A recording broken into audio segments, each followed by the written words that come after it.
I'm Chris Wallace. The White House chief of staff is out. Prosecutors tie President Trump closer to Russian interference and other crimes. And doubts about that U.S.-China trade deal rattle Wall Street. Everybody in Washington now agrees that China is a bad actor doing bad things. We'll discuss trade talks, the arrest of a top Chinese executive, and what it means for the U.S. economy, with one of the president's top advisors, Larry Kudlow. Then, a week of dramatic revelations in Robert Mueller's Russia investigation. What do the court filings show, and what does it mean for the president? I think it's all turning around very nicely. There's absolutely no collusion, which is very important. Senator Angus King, a key member of the Senate Intelligence Committee, joins us. Plus, we do not want to let a Trump temper tantrum govern our policies or cause the shutdown of the government. I don't think the president's bluffing. We'll ask our Sunday panel if a government shutdown over President Trump's border wall is now unavoidable. And our power player of the week. The pilot said, we have to go. Tom, you stay here, you die. You join Jesse. One American hero's act of devotion you'll never forget. Tom shouted at the cockpit. He said, Jesse, we'll be back for you somehow, someday. All right now on Fox News Sunday. And hello again from Fox News in Washington. The Trump administration is getting a makeover. On his way to the Army-Navy game yesterday, the president announced Chief of Staff John Kelly will leave by the end of the year.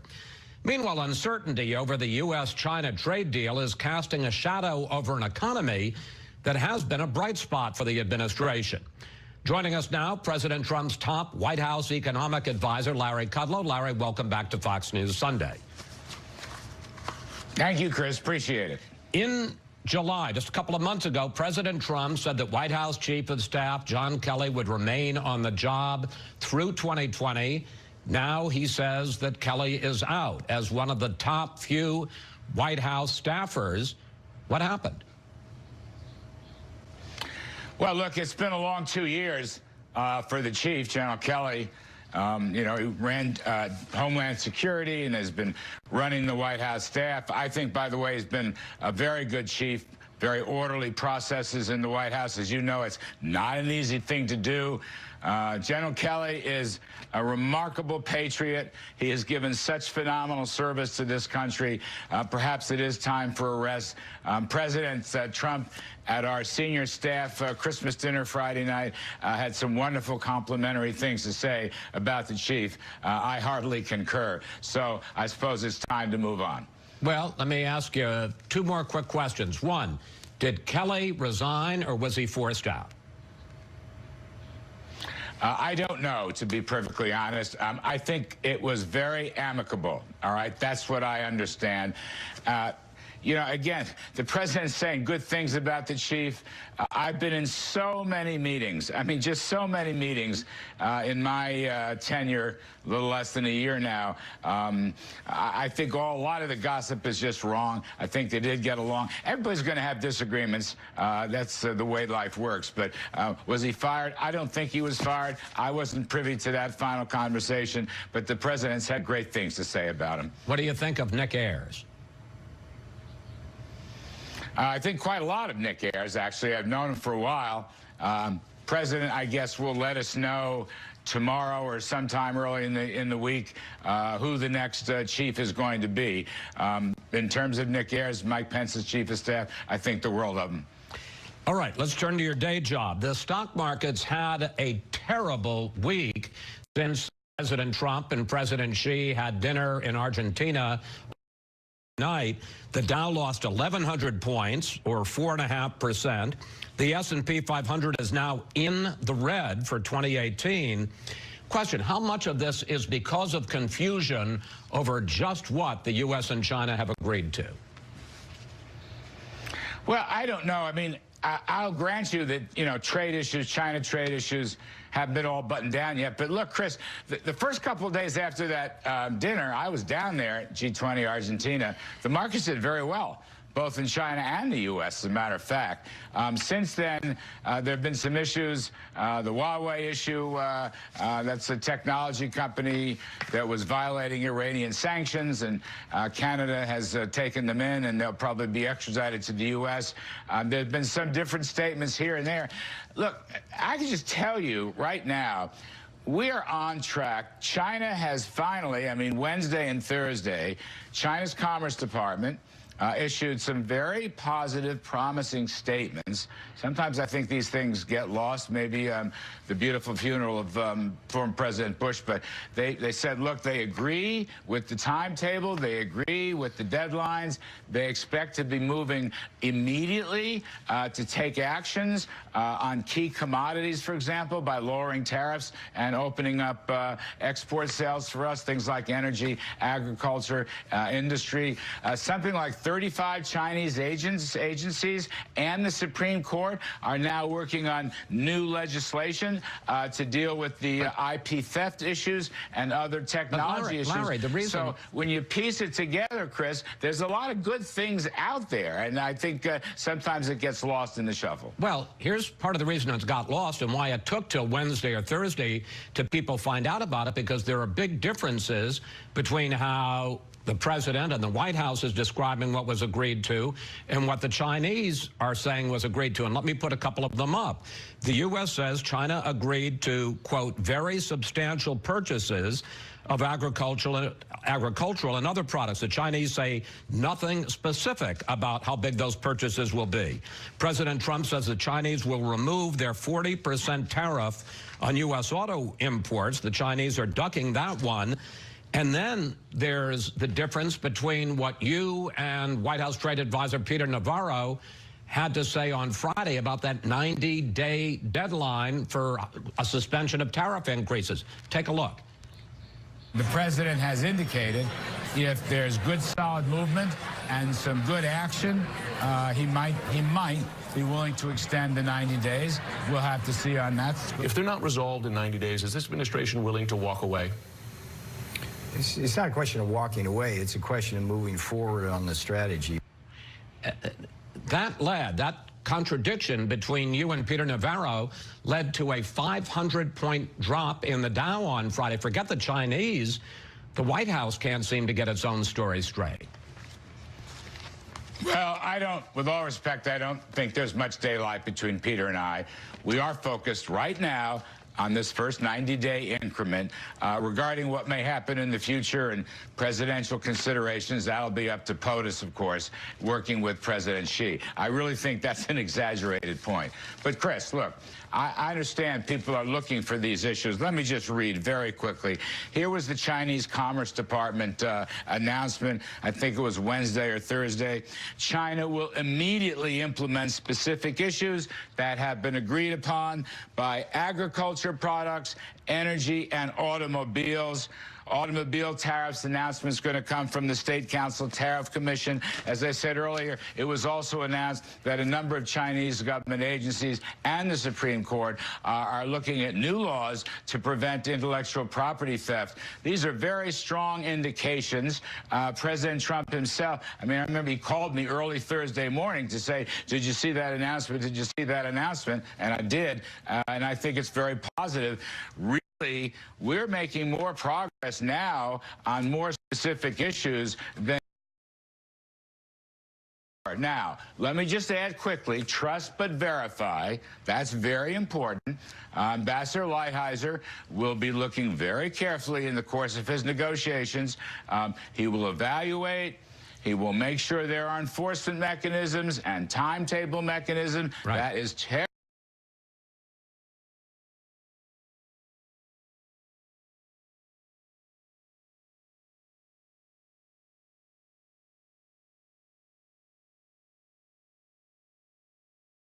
He will evaluate.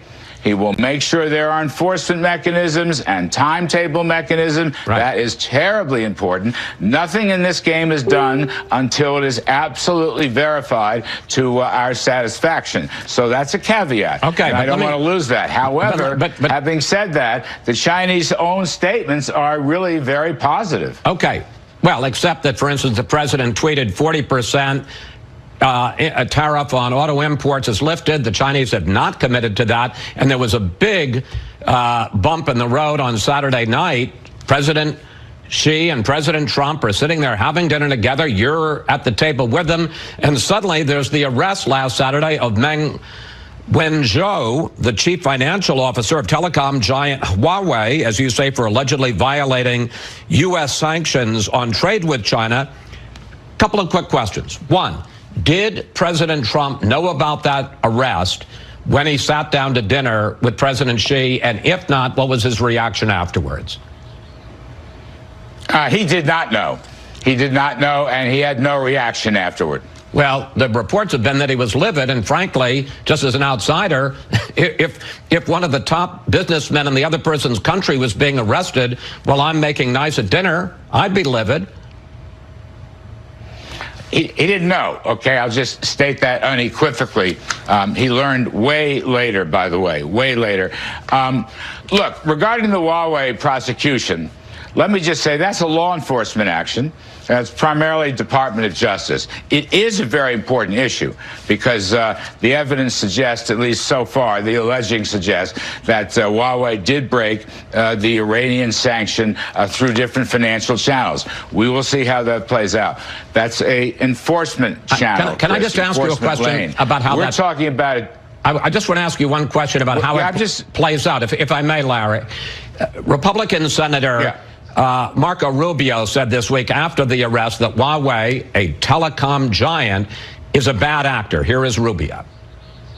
Knowing the history of Huawei and how it served as an instrument of Chinese espionage and influence, it's concerning. But you know, if we have a case to be made, the right thing to do is to charge her, and the right thing to do for Canada is to extradite her. But now China is warning the U.S. and Canada, where she is being held, that there will be consequences if she continues to be held. And one of the top papers in China, the Global Times, says that her arrest amounts to a declaration of war.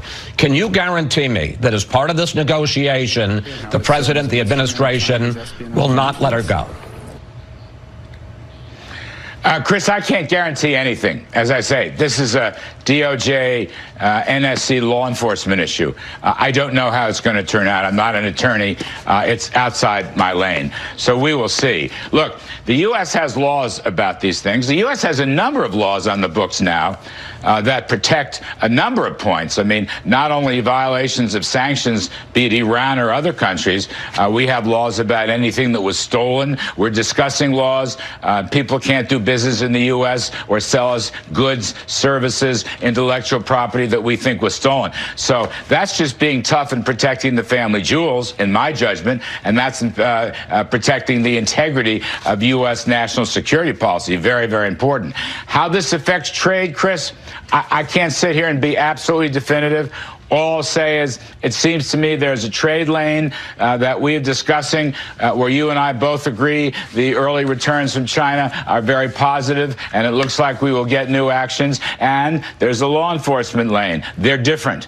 They're different. And I think President Trump and President Xi and lower officials will generate or continue to keep that difference. I might be wrong. I can't predict the future on this thing, but they're different channels, and I think they will be viewed that way for quite some time. Larry, thank you. Thanks for your time, and we'll watch how the markets do this week.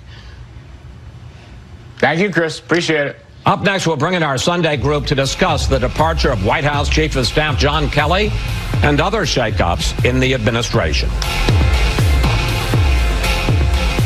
Former Republican Congressman Jason Chaffetz, Charles Lane from the Washington Post, former Democratic Congresswoman Jane Harman, director of the Woodrow Wilson Center, and the co-host of Benson and Harf on Fox News Radio, Guy Benson.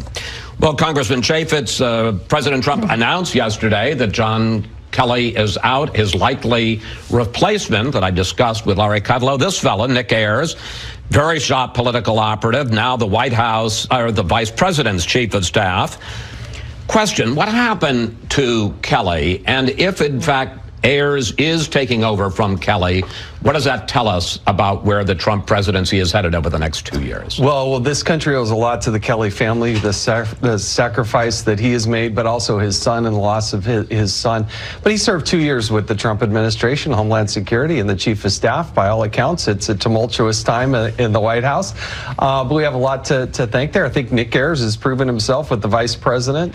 Very different approach, I think, than General Kelly. In what way? Well, he seems to be a very disciplined person. He did cut his teeth early on in some of the campaign issues. And as we transition to 2020, I think it's important to know that. I also think that perhaps one of the names that's out there is Mick Mulvaney also in the mix. It seems like Ayers is going to get it. But Mulvaney, the president, I think, signaled that there might be an interim person in the place. And well, when you say he's political, I mean, is part of it that we're headed up towards 2020? Yeah, we're going to have a Democratic Congress. Yeah. You need a more politically savvy person in that job? Yeah, I think you're going to have to deal with a Democrat-controlled House of Representatives, and you couple that with the 2020 election right on our heels. I think you need somebody who can bridge that gap and what the president's attention is going to be drawn towards. Chuck, given how President Trump runs his shop, can anyone succeed as White House Chief of Staff? And Nick Ayers, who, as I say, is a very sharp political operative. He was executive director of the Republican Governors Association when they scored a lot of gains there. He has his own critics. Yes, he does. He's thought to have, as part of being political, he's thought to have very sharp elbows. He's a young man in a hurry. He's only in his mid-30s, and that always draws a little resentment from the more experienced types. The other people who are in the mix here are Jared Kushner and the president's daughter, Ivanka. When you say they're in the mix, they're not going to be chief of staff. No, but they are known to involve themselves sometimes in the affairs of the White House, and there's may have had something to do with General Kelly's departure, too. They have struggled all along for stability in there, and, you know, at a certain point, you say to yourself, well, is it the staff or is it the president? And the president thrives, it seems, on conflict and instability. That seems to be what makes him comfortable. He likes, as I think he said himself, he likes it when people are in conflict around him, and then he can deal with that. So, you know, a best case scenario for this White House is that they find somebody who can hold on for the next 2 years till the election. But that would be different from the previous 2 years. Well, speaking of conflict and unfinished staff business, 9 months after Secretary of State Rex Tillerson was dismissed, incidentally, by tweet, he finally got around to talking about what it was like to work for President Trump. Here's just a taste of that. Doesn't like to read, doesn't read briefing reports, doesn't like to get into the details of a lot of things, but rather just kind of says, look, this is what I believe. When the president would say, well, here's what I want to do, and here's how I want to do it. And I'd have to say to him, well, Mr. President, I understand what you want to do, but you can't do it that way. It violates the law. It violates a treaty. Well, not surprisingly, the president fired back. Tweet. Rex Tillerson didn't have the mental capacity needed. He was dumb as a rock, and I couldn't get rid of him fast enough. He was lazy as hell. Congresswoman Harman, I guess they won't be sending Christmas cards to each other this year. Well, I have no idea why Rex Tillerson did that interview, but let me just say... we love that he did that interview. Well, fine. I'm glad you love it. We like people airing their dirty laundry. Congratulations on 15 years of fair and balanced anchoring of this show. Big deal. Thank you. Really big deal. Thank you. Thought I was going to get through without that, but go ahead. Well, you didn't. But now, back to this. I mean, I came of age when John Kennedy said, ask not what your country can do for you, ask what you can do for your country. We just buried a president where duty, honor, and country were the theme of his service over his entire lifetime. And I think Rex Tillerson came to Washington out of a feeling of duty, honor, and country. And I think he was an excellent head at Exxon. And what went on after that... He was not a very good Secretary of State. Yes, right. He had no experience at the State Department and certainly was a misfit with President Trump. But I think the latest tweet is a sad lack. It shows a sad lack of civility and respect for honorable people who come to serve. And and what Tillerson punched. Well, it's what I said. I think it's unfortunate that he took. Well, yes, I think the whole thing was unfortunate. Just a comment on John Kelly, who absolutely gave his son, or his son gave his own life in Afghanistan to protect our country, and we should really honor his service. And I surely hope we're not going to see tweets like the Tillerson tweet after John Kelly leaves. His service for his whole lifetime, his military service, was so honorable. Guy, let's go back to my discussion with Larry Kudlow in the last section. What do you make of the differences that we're seeing in how the U.S., the president, the White House is describing what was agreed to, or even what's on the table in the discussions between the U.S. and China on trade, and what the Chinese are saying about it?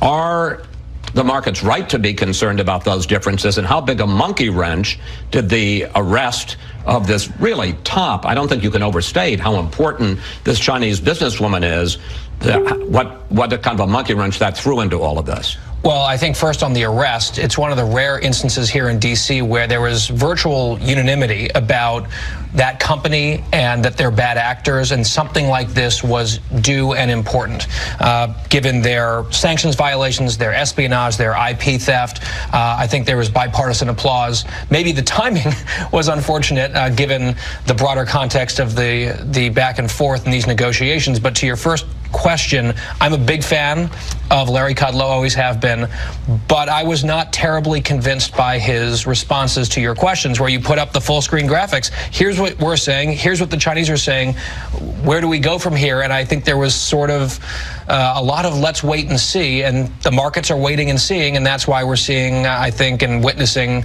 the downturn and the jitters. Congressman Chaffetz, we've got about a minute left. We've seen this movie before, where there's talk about an agreement, they begin months of negotiations, and nothing much concrete comes from the Chinese.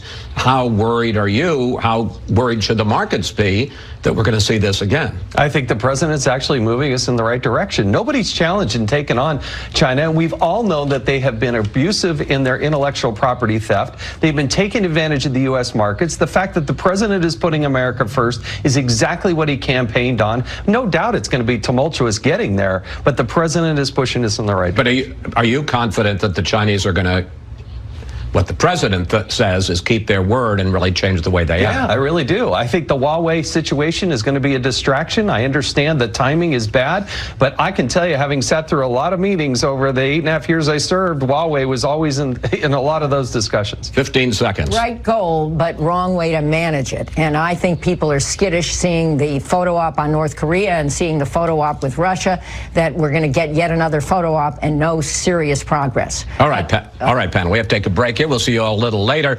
When we come back, what Robert Mueller's latest moves mean for President Trump. We'll discuss the key takeaways from Friday's court filings with Senator Angus King, a member of the Senate Intelligence Committee. That's next. This is our military. That when you go to serve your country, when you give your... A flurry of court filings this week reveal new information about Robert Mueller's Russia investigation and how federal prosecutors are trying to connect the dots between President Trump, his campaign, his company, and the Kremlin. Joining me now from Maine, Senator Angus King, an independent and a key member of the Senate Intelligence Committee. Senator, the special counsel and federal prosecutors in New York issued court filings this week on Paul Manafort, Michael Cohen, and General Michael Flynn. Question, what, if anything, did you learn about possible criminal activity by President Trump, and where does this investigation stand now? Well, I think that the first thing to say is that the Mueller filings on Friday with regard to Manafort and then the District of New York talking about Cohen and also Mueller, I thought they were less interesting, if you will, or important than the Flynn filing earlier in the week. And what was interesting about that was what wasn't said. In other words, there were very large sections of the Flynn filing that were redacted, that we couldn't see what they were. And the special counsel went out of his way to compliment General Flynn on the fulsomeness of his testimony and how helpful he had been, and basically recommended no jail time It was a kind of prosecutorial pardon, if you will, based upon a high level of cooperation. The Mueller and Cohen filings weren't that. I mean, I'm sorry, the Manafort and Cohen, Manafort and Cohen filings weren't as revealing. Cohen basically went over the information that had already been revealed in his plea arrangement about the payoffs. Senator, let me drill down on one point there. On the illegal campaign hush money payments to two women, New York prosecutors write this: Cohen himself has now admitted, with respect to both payments, he acted in coordination with and at the direction of individual one, who we know to be Donald Trump. How damaging is that to the president? Well, the president has a series of defenses if indeed that is charged to be a crime against him. One would be it wasn't willful and knowing, which was what the statute requires. And also the question is, it was his own money. A candidate can spend his own much money as they want. There are no limitations. On the other hand, it wasn't disclosed, and that's one of the key factors here. And the key word there is at the direction of, which directly implicates the president in what could be a felony, and so that is a significant development. But that was really in Cohen's guilty plea last August. This really sort of amplifies Let me ask you about another thing in the Cohen filing by the special counsel, not the New York prosecutors. The special counsel says in November of 2015, someone who claimed to be close to the Russian government offered, quote, synergy on a government level to the Trump campaign. Cohen says he didn't follow up on that, but he did have a series of other meetings with Russian officials. How significant is that? Well, I think it is significant because it is just one more connection.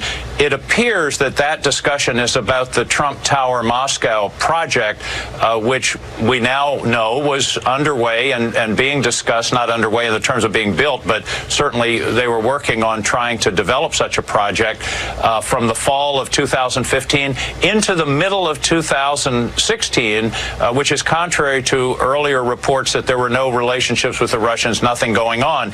And here's the thing, Chris, if you want to build a big project in Moscow, you got to work with the government. You got to have permission. You got to have a go-ahead from the highest levels of the government, and that means Vladimir Putin. And so this establishes that there were contacts going on during that period, and Michael Cohen was in the middle of it. So bottom line, at the end of this week, as opposed to if I'd spoken to you last Sunday, is there any more there when it comes to the president?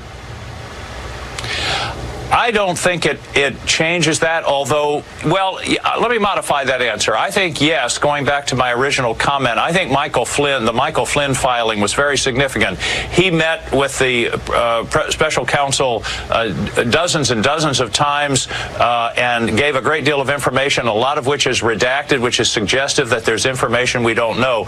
I think that's the most significant filing of the week. I think the Manafort and Cohen filing gave us a little bit of additional information, but I think the Flynn filing, if I were in the White House, would be the one that would make me nervous. I want to ask you about the president's reaction on Friday night. He tweeted this: totally clears the president. Thank you. Does it? No. I don't see that at all. In fact, the Cohen filing, as you've already pointed out, implicates him in the commission of a felony. I wouldn't call that being totally cleared. Now, it doesn't speak directly to the issue of a conspiracy with the Russians involving the 2016 campaign, although again, the Cohen filing talks about relationships to people in Russia at the highest level with regard to synergy with the Russian government and the Trump campaign. So it's suggestive but not conclusive. Chris, there's a lot of talk recently about smoking guns, and in criminal prosecutions, you rarely find smoking guns. It's an accumulation of evidence, and that's what's happening here. It's more of a drip than a opening of the fire hose, and it continues to develop in ways that aren't favorable to the president. But I think, as you suggest, in the filings this week, there's nothing definitive, but there's nothing that exonerates the president either. I was surprised by that tweet. I was wondering if he read the same documents I did. president had two other tweets this week that stirred controversy. I want to put them up. On Michael Cohen seeking no prison time, the president wrote, he lied for this outcome and should, in my opinion, serve a full and complete sentence. But on Roger Stone saying he will never testify against Mr. Trump, the president wrote, nice to know that some people still have guts. Do you see those tweets, as some other people do, as evidence of witness tampering? I think it's troubling, and you could add a third instance, and that is when he said last week that a pardon for Manafort is not off the table. I found that very troubling. That's dangling a pardon. I used to be a governor, Chris, and I had the power of a pardon. And to me, if I had thought about pardoning a criminal who had some ability to implicate me in some criminal activity, I can't imagine it, frankly, and that's what we're talking about here. So when you add those three things together, it's very troubling. Again, it's not definitive, it's not a smoking gun, but it's troubling when you're essentially saying, punish the guy who's given information against me and let the guys off who aren't talking. That's I think troubling is the word I keep using. I think that's the best characterization of it. Former FBI Director James Comey testified before two House committees on Friday for a total of almost 7 hours, and afterwards he had this to say. When you read the transcript, you will see that we're talking again about Hillary Clinton's emails, for heaven's sake, so I'm not sure we need to do this at all. Now, the Republican majority has contended, and then what they were trying to find out and asked about for hours in this hearing was that there was bias both for Hillary Clinton in that investigation and against Donald Trump in that investigation. Did you see any evidence of that? Did they find that? No, and I think there's a really important point here, and that is the investigation of Donald Trump was completely secret. It wasn't made public at all. There wasn't a whiff or a suggestion of it. Nobody ever even knew about it through the election until well after the election. So if that investigation was undertaken for political purposes, it had no result. It didn't affect the election whatsoever. Questions after transcripts of Jim Comey's closed-door meeting with lawmakers are released to the public. He could not provide information on the dossier that was used to secure a surveillance warrant on a Trump campaign. 245 times he says, don't remember, don't recall, and don't know. He didn't know much about Christopher Steele. I find that hard to believe. President Trump announces White House Chief of Staff John Kelly will step down. John Kelly will be leaving at the end of the year. We'll be announcing who will be taking John's place. I'll be announcing that over the next day or two. I appreciate his service very much. The president once again responded to the special counsel's court filings. He denied that he did anything wrong. On the Mueller situation, we're very happy with what we are reading. There's absolutely no collusion, which is very important. For the third year in a row, the Black Knights of Army have won the Army-Navy matchup.